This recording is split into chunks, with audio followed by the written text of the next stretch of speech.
모든 통치와 권세와 능력과 주권과 이 세상뿐 아니라 오는 세상에 일컫는 모든 이름 위에 뛰어나게 하시고 또 만물을 그의 발 아래 복종하게 하시고 그를 만물 위에 교회의 머리로 삼으셨느니라.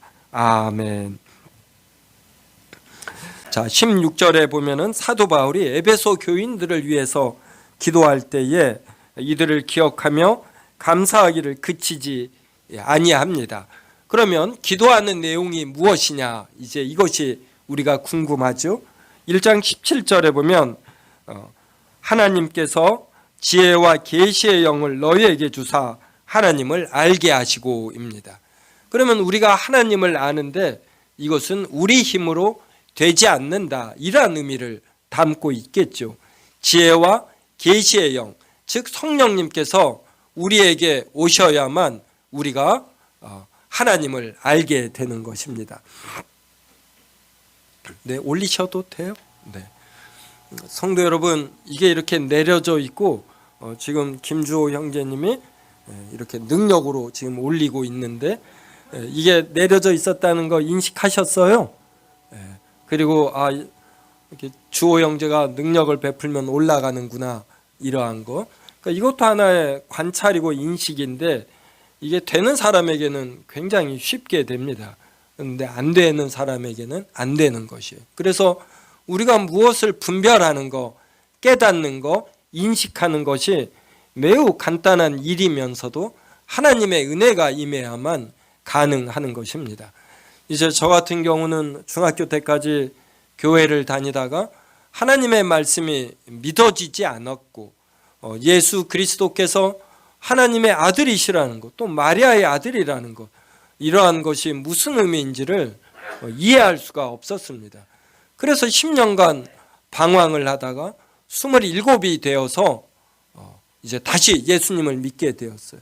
그때는 목사님의 설교가 이 마음에 와닿고 성경 말씀이 진리로 이렇게 받아들여졌어요.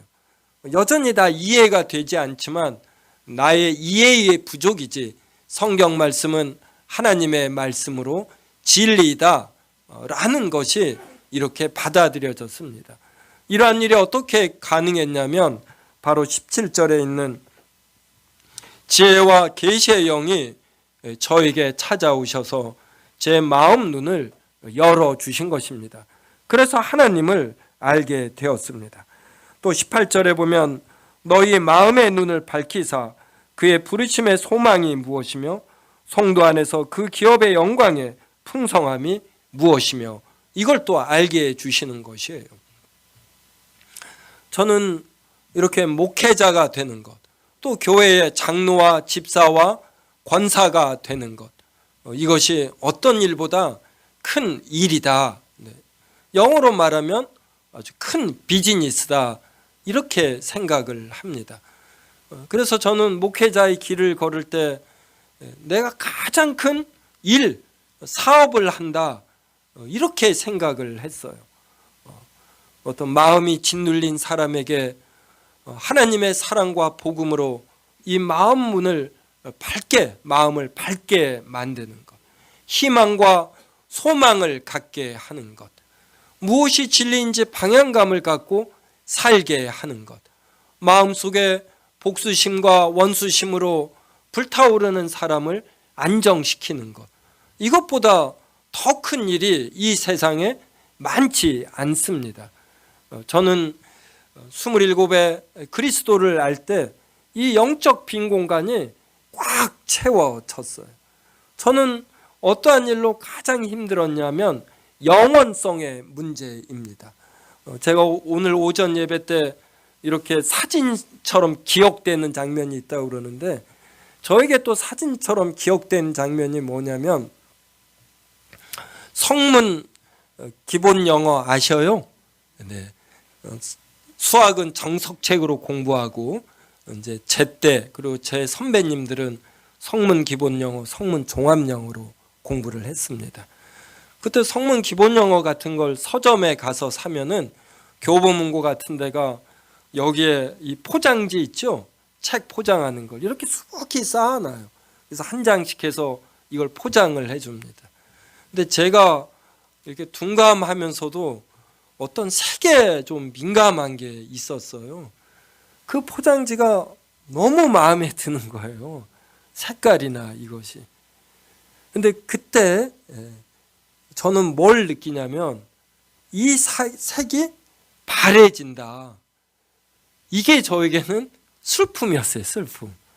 이게 감상적인 것으로 말하기에는 감상적이었다 그러면 제가 좀 서운하고 이 영원하지 못하라는 것에 이렇게 좋은 색과 포장지가 시간이 지나서 색이 바래지고 찢어질 것 생각하면 제 마음이 찢어지는 것 같았어요. 이것이 영원한 색으로 아름다움으로 남을 방법이 무엇인가? 이 생각으로 이 장면이 제 머리에 지금도 이렇게 각인되어 있는 것입니다. 이러한 걸 저는 27에 해결이 된 것이에요. 영원성이 해결이 된 것입니다. 바로 하나님의 아들로서 사람이 되신 예수 그리스도의 대속의 죽음을 인해서 가시덤불과 엉겅퀴가 모두 다 없어지는 새하늘 새 땅이 우리에게 열려요. 새하늘 새 땅. 여기는 가시덤불과 엉겅퀴가 없어요.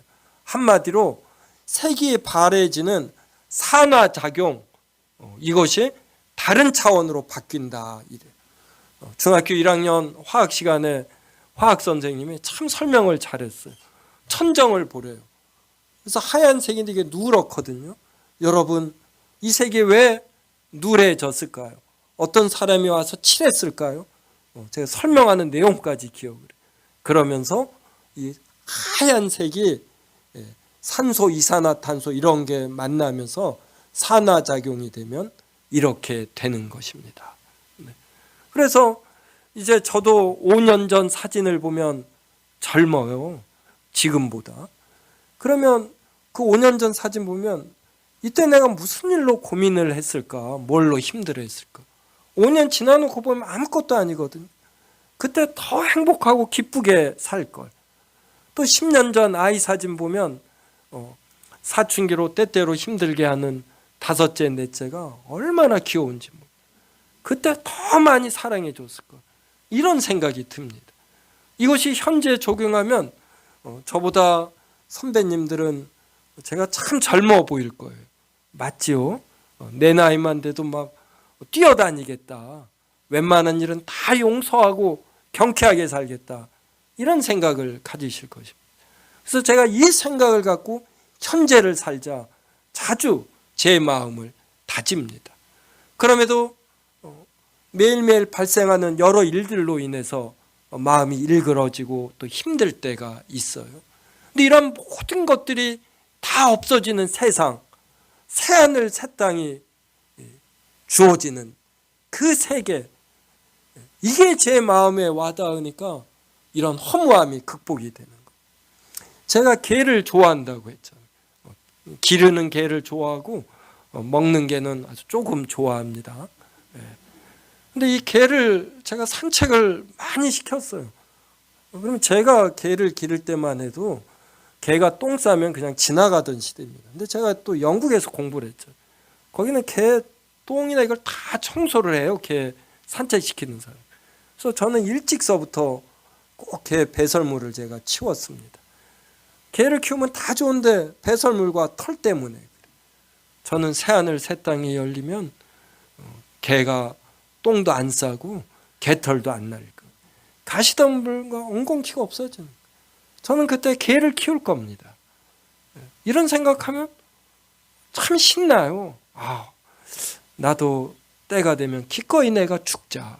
그러면 내 영혼은 즉시 거룩해져 하나님의 영접을 받고 거기서 푹 쉬고 무덤에서 쉬고 있는 내 육신이 이제 썩어갈 터인데 이것이 부활하는 예수 그리스도의 재림 때 그때는 새하늘 새 땅이 우리에게 주어지죠. 우리가 죽어서 가는 천국은 영원만 가니까 거기는 제가 좋아하는 개가 없을 것입니다. 하지만 예수 그리스도의 재림 때 새하늘 새 땅이 열리는 그곳은 완벽한 물리적인 것들이 주어지는 것이에요. 저도 노래를 음정을 개념을 알며 노래를 잘 부르는 자가 되고 개를 산책시킬 때 귀찮은 것도 없어지고 완벽함과 완전함과 영원함이 있는 그 세계, 이걸 우리가 바로 18절에는 그의 부르심의 소망이 무엇이며 성도 안에서 그 기업의 영광의 풍성함이 무엇이며 우리가 갖게 되는 기업은 이러한 새하늘 새 땅이라는 이런 기업이에요. 이것이 영광이 풍성함이 얼마나 큽니까? 이걸 지혜와 계시의 영이 알게 해주시는 거예요. 19절에 그의 힘의 위력으로 역사심을 따라 믿는 우리에게 베푸신 능력에 지극히 크심이 어떠한 것을 너희로 알게 하시기를 구하노라. 그래서 이러한 것을 알려면 지혜와 계시의 영이 임해야지 되는 겁니다. 성령님이 임해야 우리가 이걸 알아요. 그래야 이렇게 주일날이면 예배 드리는 것이고 오후 예배까지 드리며 하나님의 말씀을 배우기를 기뻐하고 그 깨달음으로 우리의 마음은 충만해지는 것이지요. 그러면 오늘 우리가 웨스트민스터 대리문답에서 배우고자 하는 내용은 효과적 부르심입니다. 그래서 하나님이 우리를 부르시잖아요. 그러면 지혜와 계시의 영이 우리에게 임하며 하나님의 부르심에 우리가 반응할 수 있게 되는 거예요. 우리의 지성이 깨어지고 우리의 감정과 우리의 의지가 새롭게 되면서 하나님이 우리에게 주시고자 하는 기업, 새하늘 새 땅의 영광과 그 충만함이 얼마나 큰지를 알게 되고 그래서 우리가 여기에 반응하게 되는 것입니다. 그런데 하나님께서 여러 사람을 통해서 복음을 전하시잖아요. 이제 전도를 합니다. 똑같은 내용을 전도를 받아도 어떤 사람은 여기에 응답하지 않아요. 교회에 오십시오. 성탄절날 세움교회에서 전도회에서 떡도 하고 또 칙촉도 줄 것이며 이런 것도 줄 터이니까 오십시오. 그래도 안 옵니다. 뭐라고 하냐면 내가 새로이 산 소가 있어서 어떠한지 살펴봐야지 된다. 밭으로 일하러 가야지 된다. 나는 장가가고 시집 가야지 된다. 이렇게 거부해요. 하나님께서 이러한 잔치의 사람들을 초청해도 일부는 이 땅에서 중요하게 여기는 기업들 여기에 빠집니다. 사업, 새로 산 집, 새로 산 차, 새로운 휴양지, 그리고 시집 가고 장가 가는 것, 이것이 필요함에도 불구하고 이것이 절대적 우선순위가 아닌데 여기에 먼저 우선순위를 부여하는 거예요. 그래서 하나님의 초청은 거부하는 것입니다. 그래서 하나님이 우리를 부르실 때 내적 부르심이 있고 이제 외적 부르심이 있어요. 이 외적 부르심은 전도를 받는 모든 사람에게 해당이 됩니다. 그런데 그들 중 상당수가 마음이 강팍해서 이걸 거부해요. 그럴 때 하나님께서 특별히 사랑하시는 자에게 지혜와 계시의 영을 주셔서 이것을 받아들이게 하시는 것입니다.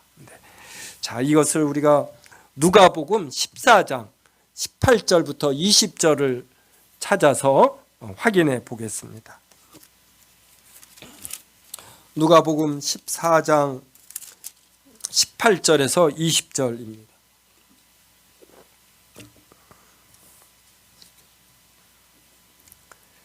아, 17절서부터 읽겠습니다. 14장 17절서부터 20절. 잔치할 시각에 그 청하였던 자들에게 종을 보내어 이르되 오소서 모든 것이 준비되었나이다 하매 시각에 한 사람은 이르되 나는 밭을 샀음에 아무래도 나가보아야겠으니 청컨대 나를 양해하도록 하라고 또 한 사람은 이르되 나는 소 5겨리를 샀음에 시험하러 가니 청컨대 나를 양해하도록 하라 하고 또 한 사람은 이르되 나는 장가 들었으니 그러므로 가지 못하겠노라. 사람들이 똑같은 복음을 듣는데 이렇게 상당수의 사람들이 밭으로 가고 소를 살피러 가고 장가 가고 시집 가느라 이 초청을 이렇게 거절한다, 이러한 내용입니다. 그런데 우리는 지금 이 자리에 앉아 있다라는 것은 이게 인력으로 안 됩니다. 우리는 지금 스스로 와서 앉아 있는데 소를 물가까지 끌고 가지만 물을 먹일 수 없다고 하는 것처럼 여기에 오는 일이 이게 인력으로 안 돼요. 하나님의 성령께서 우리에게 임하시니까 우리가 발걸음을 주 이름은 교회로 행하는 것입니다. 이게 얼마나 감사한지 모르고 우리는 여기에서 더 나아가 여호와께서 우리에게 주시고자 하는 기업의 영광의 풍성함, 이러한 것도 알고 누려야지 되는 것입니다. 우리가 죽은 이후에만 누릴 것이 아니라 이미 믿음으로 보고서 이제 이 땅에서도 이러한 기업의 영광의 풍성함을 누려야 합니다. 이제 웨스민스터 대유리 문답 67문 묻고 답하겠습니다. 효과적 부르심이란 무엇입니까? 효과적 부르심은 하나님의 전능하신 능력과 은혜의 사랑입니다. 이것은 하나님께서 선택된 자들을 값없이 특별히 사랑하는 것인지 그들 안에 있는 어떤 분이 그렇게 하도록 영향을 주신 것이 아닙니다. 하나님은 이것에 대해 자신이 선언하실 때 그들을 자신의 말씀과 영예에게 예수 그리스도로 사용하시고 이끄십니다. 이때 좋은 언어로 그들의 지점을 밝히시고 그들의 의지를 새롭게 하시며 능력 있게 결심시키심으로써 그들은 자체로서는 괴로울 것임에도 하나님의 부르심에 방어하여 그리고 자유롭게 공격할 수 있고 부르심 가운데 원하시고 전달하시는 그들을 인정하고 받아들일 수 있습니다. 이제 제가 27에 거듭나니까 이렇게 좀 늦은 나이에 거듭난 사람은 거듭나기 전의 삶과 거듭난 후의 삶이 크게 비교가 되거든요. 그래서 좀 전도의 열정이 있습니다. 그리고 또 저는 좀 약간 밝은 성격도 있잖아요. 그러니까 전도를 이제 열심히 하는 편이었어요. 그래서 많은 사람을 전도했는데 이것보다 몇 배 많게 전도에 실패했습니다. 똑같은 내용을 전해도 어떤 사람은 받아들이고 어떤 사람은 받아들이지 않아요. 그래서 여러 사람에게 복음을 이렇게 전할 때 하나님이 이렇게 부르시는 거거든요. 나에게 오라고. 이걸 외적 부르심이라고 합니다. 근데 이 외적 부르심에 다 반응하지 않고 일부만 반응을 해요. 이 일부만 반응하게 부르는 부르심을 내적 부르심이라고 그래요. 그래서 내적 부르심은 하나님께서 사람을 통하여 전도할 때에 성령께서도 임하셔서 지혜와 계시의 영인 성령께서 임하셔서 이 사람의 마음을 부드럽게 만들어요. 우리가 돌 같은 마음을 살처럼 부드럽게 한다 이러잖아요. 제가 정말 27에 그냥 갑자기 이렇게 거듭났습니다. 하나님의 말씀이 다 이해된다기보다 이쪽으로 우호적으로 향하는 거예요. 그 교회를 가고 싶습니다. 그리고 찬양과 기도 소리가 마음 편하게 와닿고 설교가 점점 이해가 되는 것이에요. 이것을 내적 부르심이라고 합니다. 그래서 이 내적 부르심은 효력이 있어요. 효력이. 제가 여러 사람을 교회에 가자고 불러도 일부만 와요. 그래서 제가 초청하는 것, 제가 부르는 건 효력이 없습니다. 하지만 하나님께서 성령을 통해 부르심은 효력이 있어요. 그래서 이 부르심을 아예 앞에 효과적 부르심, 이 형용사를 씁니다. 그래서 효과적 부르심은 하나님의 전능하신 능력이에요. 이 강팍한 마음을 부드럽게 할 방법이 없습니다. 사람은 잘 설득되지 않는 존재예요. 누가 설득이 되었다 그러면 설득자도 설득을 잘했지만 이 설득을 받는 사람이 지혜롭고 착한 사람인 것입니다. 그래서 이 마음을 연 것이에요. 그래서 하나님은 왕이신지라 어떤 강팍한 자라도 하나님께서 은혜를 주시면 이 은혜가 이 강팍한 마음, 이 돌 같은 마음을 드릴로 뚫어요. 그래서 이 진리가 듣게 되면서 이게 점점 부드러워지는 것입니다. 그래서 하나님의 전능하신 능력이고 은혜의 사역이다. 이 은혜라는 말은 받을 자격이 없는데 주는 걸 은혜라고 해요. 그래서 하나님의 어떤 사람을 부르시면은 이 사람이 이 부르심을 받을 자격이 있어서가 아니라 그냥 하나님의 은혜로 불러주시는 것이에요. 네.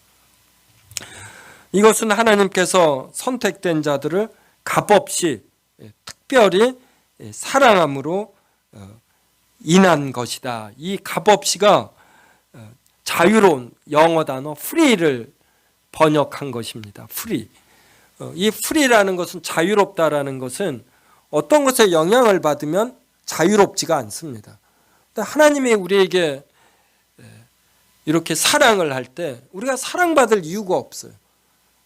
어떠한 영향도 받지 아니하고 하나님은 우리를 사랑하시는 거예요. 이러한 것을 자유로운 사랑 그래요. 근데 자유로운 사랑하면 잘 이해가 안 되니까 이때는 값없는 공짜 이렇게 한글로는 또 성경도 이렇게 번역이 돼 있어요. 그래서 값없이 특별히 사랑을 한 것이 하나님이 우리를 자녀 삼은 것은 절대로 우리에게 어떤 자격이 있어서가 아닙니다. 값없이 특별히 사랑함으로 인한 것이지 그들 안에 있는 그 어떠한 것도 그분이 그렇게 하도록 영향을 미친 것이 아니에요.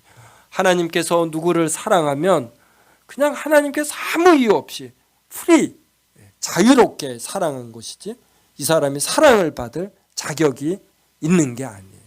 그러니까 사랑이 가장 위대한 것입니다. 성도 여러분, 우리가 부부는 하나라고 하는데 그래서 아무 이유 없이 배우자는 사랑하는 것이더라고요. 네. 이제 곧 60년에 이를 부부에게도 물어보고 제가 확인을 구해야 되겠는데 아직 30년이 안 됐지만 제가 깨달은 것입니다. 배우자는 배우자의 잘못을 드러내서 논쟁에서 이기면 이건 하수더라고요. 배우자의 부족함이 있으면 나의 부족함으로 알고 이것이 향상되도록 배우자의 부족함을 메꾸는 것, 이게 진정한 자세더라고요. 그래서 저는 여러 부족함이 있음에도 불구하고 아내의 일관된 사랑으로 저의 부족함이 많이 채워졌습니다.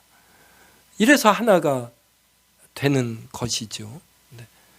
그래서 사랑을 하는데 이유를 안 찾는 것. 그래서 결혼하기 전까지는 내가 사랑할 수 있는 흠이 좀 없는 사람을 찾으려고 해야 되겠죠. 근데 결혼한 이후서부터는 흠을 들추어내는 건 둘째 목적이고 첫째는 사랑하는 거더라고요. 그러면서 이 흠을 메꾸는 것이죠. 그래서 하나님이 우리를 사랑하신 이유가 하나도 없다. 그냥 사랑하셨다. 이것을 알면 우리도 다른 사람을 이렇게 이제 품으려고 해야지 되죠. 그러니까 기독교인이 되면 이제 점차 우리가 이 사랑의 마음이 커져야지 됩니다. 근데 이게 얼마나 힘든지 몰라요. 이 마음을 넓힌다라는 건 정말 이렇게 어떤 칼 같은 걸로 이렇게 긁어내는 고통이 있는 것 같아요. 그래서 하나님의 사랑으로 우리도 우리의 마음을 넓히고 사랑하려고 해야 합니다.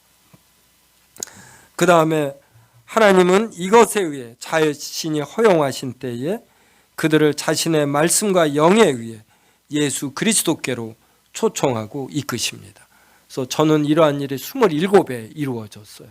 그래서 하나님께서 저를 부르실 때에 성령님을 보내셔 제 마음을 부드럽게 하시고 그 다음에 제가 무슨 내용을 들어야 될 것 아니에요. 그러니까 이 전도자를 보내셔서 성경 말씀을 듣게 하시고 그래서 이게 자신의 말씀과 영이 하나님의 말씀과 성령님에 의해서 우리를 하나님께서 자신에게로 예수 그리스도께로 초청하고 이끄십니다. 자, 이때 구원을 얻도록 그들의 지성을 밝히시고 사람에게만 있는 게 지성이죠. 동물에게는 이 지성, 마인드, 리즌 이런 것이 없습니다. 그래서 사람에게만 있는 이 마인드, 리즌을 밝혀주셔요. 그 다음에 의지를 새롭게 합니다. 그래서 그때부터는 무엇이 진리인가를 분별할 뿐만 아니라 제 마음이 이렇게 하나님께로 향하는 것, 그리고 교회로 향하고. 그래서 그때부터 저는 주의를 어긴 적이 없어요. 지금까지 현장 예배 2번 딱 안 드렸습니다. 이 2번째는 제가 코로나 한번 확진되었을 때, 그때 임기호 목사님이 설교를 해 주셨죠. 첫 번째는 제 고등학교 친구인데 좀 이렇게 지적으로 약간 좀 떨어짐이 있어요. 근데 어떻게 여자를 하고 결혼을 하게 됐습니다. 그 누님이 결혼식에 초청을 해요. 이게 주일날이었어요. 제가 고민했습니다. 예배를 드려야지 되는가. 그 친구는 저 외에는 갈 사람이 없어요.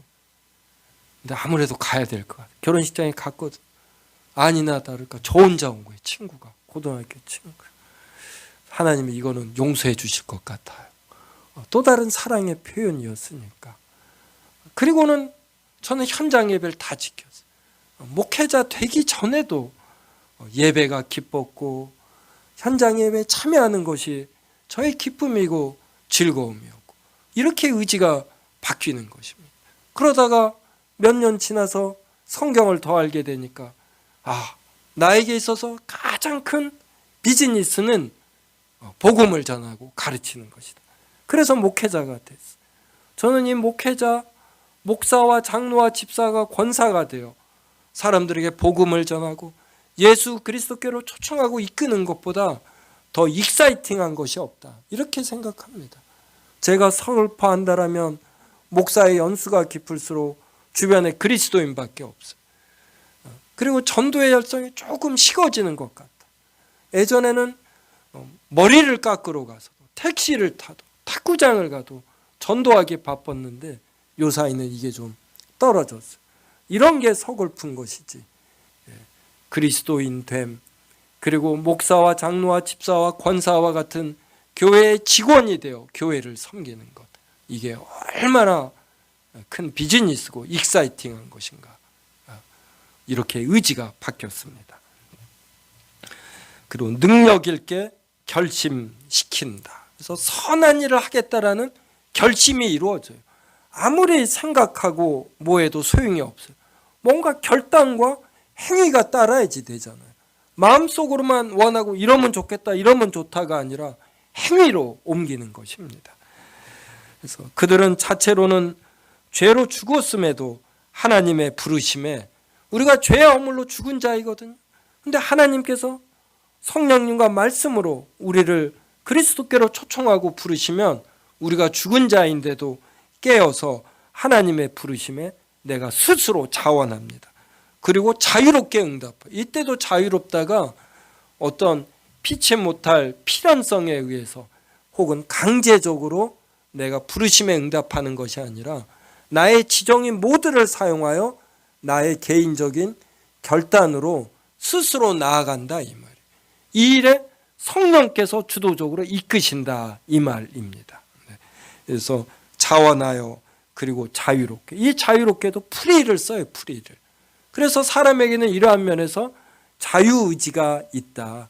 이러한 면에서는 어떤 강제적 필연성, 또 내적인 어떤 필연성에 의해서 결정하는 것이 아니라 내가 인격적으로 지정의로 어떠한 영향 없이 내가 결정한다, 이 말이에요. 부르심 가운데 권하시고 전달하시는 은혜를, 하나님께서 말씀과 성령으로 우리를 부르십니다. 그리고 권하시고 전달하시는 은혜가 있어요. 이것을 인정하고 받아들일 수 있습니다. 근데 사람이 강팍하면은 하나님께서 은혜를 주시는 환경 하에서도 이 마음은 강팍해서 은혜를 주시는 이것을 이렇게 차버려요. 은혜를 거부합니다. 이게 이 사람이 하나님의 자녀가 아니라는 증거이고 앞으로 벌을 받게 된다라는 증거가 되는 것이에요. 그래서 성도 여러분, 자신의 영적 상태가 안 좋고 이럴 때도 아주 강한 의지로 꼭 예배를 드리셔요. 그리고 말씀을 통한 은혜를 받으시고 말씀을 통해 주시는 은혜를 이렇게 꼭 붙드시고 이것으로 자신의 마음을 부드럽게 하고 자신의 지성을 더욱 가다듬는 것이에요. 그래서 무엇이 옳은지 분별하고 선한 것을 지향하여 결심하고 그리고 무언가 결실이 있어야지 되는 것입니다. 이제 성경 구절 몇 개만 읽어드리고 마치겠습니다. 고린도전서 2장 10절과 12절입니다. 오직 하나님이 성령으로 이것을 우리에게 보이셨으니 성령은 모든 것 곧 하나님의 깊은 것까지도 통달하시느니라. 우리가 세상의 영을 받지 아니하고 오직 하나님으로부터 온 영을 받았으니 이는 우리로 하여금 하나님께서 우리에게 은혜로 주신 것들을 알게 하려 하심이라. 하나님께서 우리에게 은혜로 주신 것들이 있거든요. 이것을 우리가 알아야 되지 않습니까?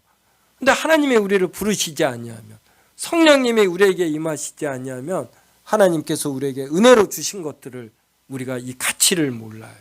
그래서 하나님은 우리를 부르실 때 성령님을 통해 하나님이 우리에게 주신 것의 가치를 알고 인정하고 받아들이게 하십니다. 또 성도님들이 자주 들어본 에스겔 36장 26절과 29절을 읽어드리겠습니다. 또 새 영을 너희 속에 두고 새 마음을 너희에게 주되 너희 육신에서 굳은 마음을 제거하고 부드러운 마음을 줄 것이며 내가 너희를 모든 더러운 데에서 구원하고 곡식이 풍성하게 하여 기근이 너희에게 닥치지 아니하게 할 것이며. 하나님께서 새 영, 성령님을 우리 속에 둡니다. 그 새 마음을 우리에게 주셔요. 그러면 우리 육신에서 이 굳은 마음이 제거되고 부드러운 마음이 주어지는 것입니다. 그러니까 돌 같은 마음이 없어지고 살처럼 부드럽게 되는 것이에요.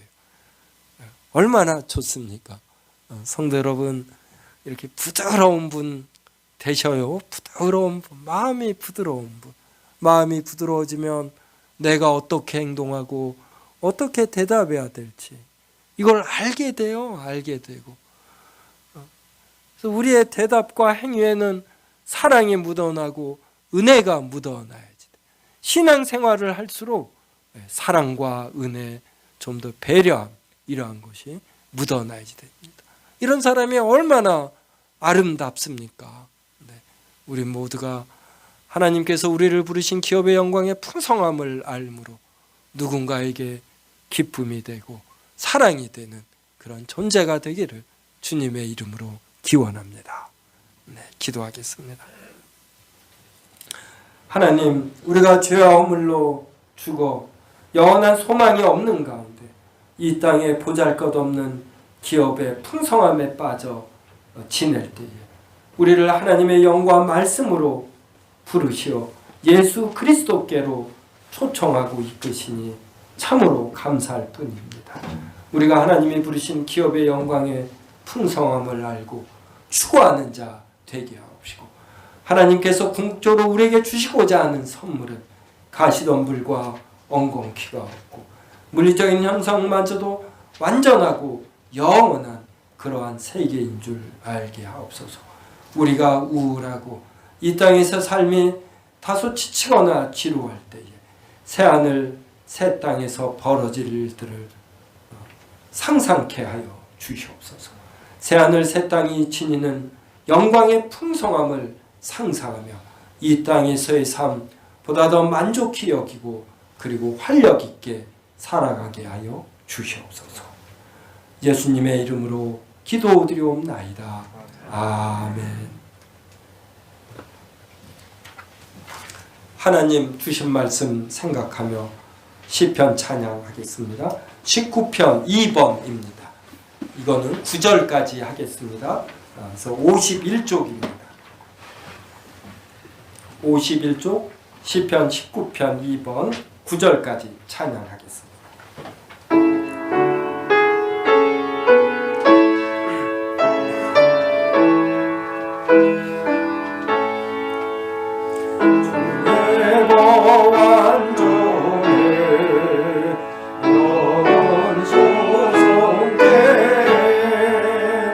주승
종이 꿀보다